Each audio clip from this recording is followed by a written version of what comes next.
Hello மக்களே, இன்றைக்கி வந்து ஒரு டேஸ்டான சிம்பிளான ரெசிபி தான் பார்க்க போகிறோம். என்னென்னா புதினா ரைஸ். இப்படி பாதாம் முந்திரி எல்லாம் போட்டு எப்படி டிஃப்ரெண்ட்டாக ஒரு நல்லா டேஸ்ட்டாகவும் சிம்பிளாகவும் எப்படி பண்ணுறதுன்னு பார்க்க போகிறோம். வாங்க வீடியோக்குள்ளே போகலாம். இப்போது அதுக்காக ஒரு 8 பல் பூண்டு வந்து 8 பல் பூண்டு ஒரு மிக்ஸி ஜாரில் சேர்த்துக்கலாம். அது கூடவே பார்த்திங்கன்னா இஞ்சி துண்டு ஒரு சின்ன துண்டு அளவுக்கு சேர்த்துக்கலாம். அப்புறம் அது கூடவே பச்சை மிளகா வந்து காரத்துக்கு தகுந்தாப்புல அதையும் சேர்த்துக்கலாம். சேர்த்துட்டு புதினா இலை வந்து ஒரு 2 கைப்பிடி அளவுக்கு எடுத்து வச்சுருக்கேன், அதையும் சேர்த்துக்கலாம். சேர்த்துட்டு இதை வந்து நல்ல ஒரு பேஸ்ட் மாதிரி அரைச்சி எடுத்துக்கலாம். மக்களே பாருங்கள், இந்த மாதிரி நல்லா ஒரு ஃபைன் பேஸ்ட்டாக இல்லாமல் ஒரு கடுகு அளவுக்கு இது மாதிரி ஒரு பேஸ்ட்டாக அரைச்சி எடுத்துக்கலாம். ஓகே, இதை ஓரமாக வச்சிடலாம், அப்படியே இருக்கட்டும். மக்களே, இப்போ வந்து நம்ம சாப்பாடு வந்து புதினா விழுத வச்சு நம்ம தாளித்து எடுத்துக்கலாம். அதுக்காக ஒரு அடுப்பில் ஒரு கடாய் வச்சுட்டு பேன் சூடாகிடுச்சு. அதிலே வேர்க்கடலை பார்த்திங்கன்னா ஒரு டேபிள் ஸ்பூன் அளவுக்கு சேர்த்துக்கலாம். வேர்க்கடலை சேர்த்தா ஒரு நல்லா ஒரு டேஸ்டியாக இருக்கும். அது கூடவே சீரகம் வந்து ஒரு சிட்டிகை அளவுக்கு சேர்த்துக்கலாம்.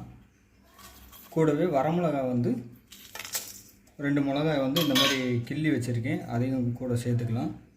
சேர்த்துட்டு தேவையான அளவு ஆயில் வந்து சேர்த்துக்கலாம்.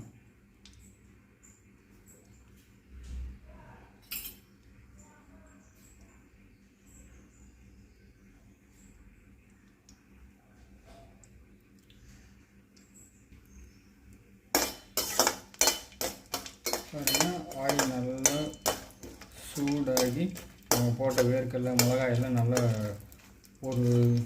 ஒரு நிமிஷத்துக்கு நல்லா வதக்கிக்கலாம்.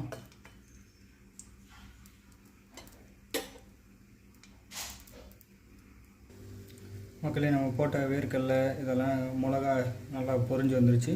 அது கூடவே ஒரு 2 முந்திரி 3 பாதாம் வந்து இந்த மாதிரி நீட்ட வாக்கில் அதை கட் பண்ணி வச்சுருக்கேன், அதையும் சேர்த்துக்கலாம்.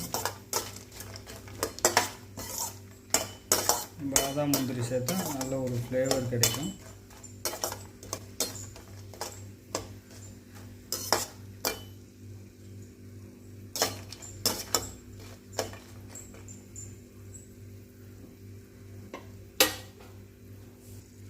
இதில் பாருங்கள், நம்ம போட்ட வேர்க்கடலை பாதாம் முந்திரி எல்லாமே நல்லா ஒரு 50% பொரிஞ்சு வந்துருச்சு. கறியிடாமல் வதக்கி எடுத்துக்கணும். இப்போது வதங்கினதுக்கப்புறம் இது கூடவே நம்ம அரைச்சி வச்ச புதினா விழுதை சேர்த்துக்கலாம். சேர்த்துட்டு விழுது வந்து ரொம்ப கெட்டியாக இருந்துச்சுன்னா கூடவே கொஞ்சம் தண்ணி சேர்த்துக்கலாம். நான் வந்து மிக்ஸி ஜாரை கழுவி அந்த தண்ணியே சேர்த்துக்கிறேன்.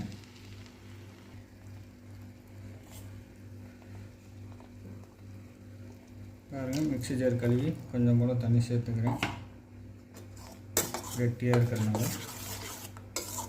இப்போ வந்து புதினாவோட பச்சை வடை போகிற வரைக்கும்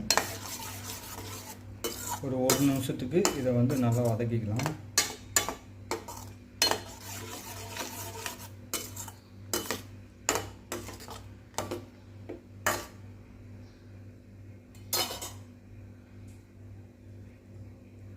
நல்லா கொதித்து வரட்டும். மக்களே பாருங்கள், ஓரளவு கொதித்து வந்துருச்சு, பச்சை வடையும் போயிடுச்சு. இந்த டைமில் வந்து நம்ம தேவையான அளவு சால்ட்டு உப்பு வந்து ஆட் பண்ணிக்கலாம். இதை நல்லா மிக்ஸ் ஆகிற அளவுக்கு நல்லா கலந்து விட்டுக்கலாம்.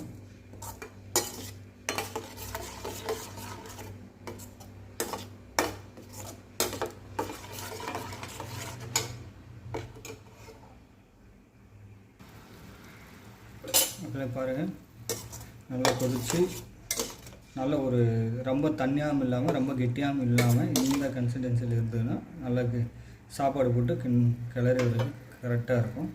பாருங்கள், இந்த டைமில் நான் வந்து ஆல்ரெடி வடித்து வச்ச ரைஸ் வந்து எடுத்து வச்சுருக்கேன்.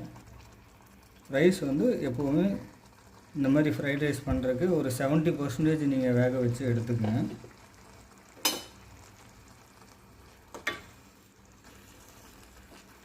சாப்பாடு கொட்டிட்டு நம்ம ஸ்டவ் ஆஃப் பண்ணிடலாம். ஆஃப் பண்ணிவிட்டு இதை வந்து நல்லா கிளறி விட்டுக்கலாம்.